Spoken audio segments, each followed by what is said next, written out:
Méditation du 15 juin. Le laisserons-nous en dehors? Soit donc que vous mangiez, soit que vous buviez, et quoi que vous fassiez, faites tout pour la gloire de Dieu. 1 Corinthiens 10, verset 31. Les conférences du professeur Helmut Tillich devant un groupe d'étudiants de Los Angeles en Californie étaient arrivées à leur fin et leur groupe avait décidé de célébrer l'événement par une réunion sociale. Ce soir-là, il revenait au docteur Tillich, professeur de théologie systématique de l'université de Hambourg, de demander la bénédiction sur les aliments. Mais il était évident que l'invité de Mark se sentait un peu gêné. Qu'est-ce qui le gênait tant? Il ne comprenait pas comment un groupe de chrétiens pouvait d'abord éclater de rire dans une réunion sociale et ensuite prier. Et il leur fit savoir. Surpris par le commentaire du professeur, les étudiants répondirent respectueusement par une série de questions. Quel est le problème? Y a-t-il à demander la présence du Seigneur quand nous nous réunissons pour passer un moment agréable? Est-ce seulement dans les cultes d'adoration que nous devons demander sa présence? Ou est-ce que nous devons faire la fête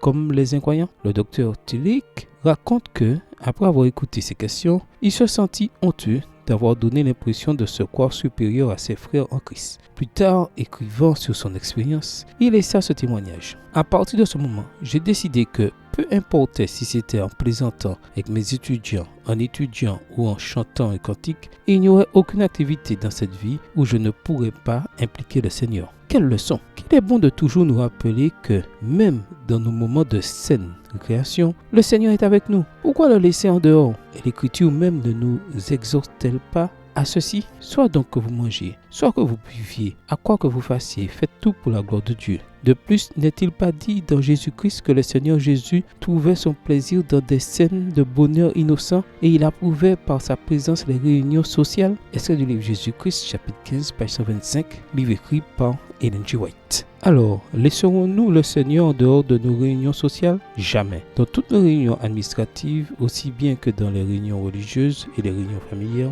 nous avons besoin que Jésus se tienne à nos côtés. Toujours extrait du livre Jésus-Christ, chapitre 15, page 100.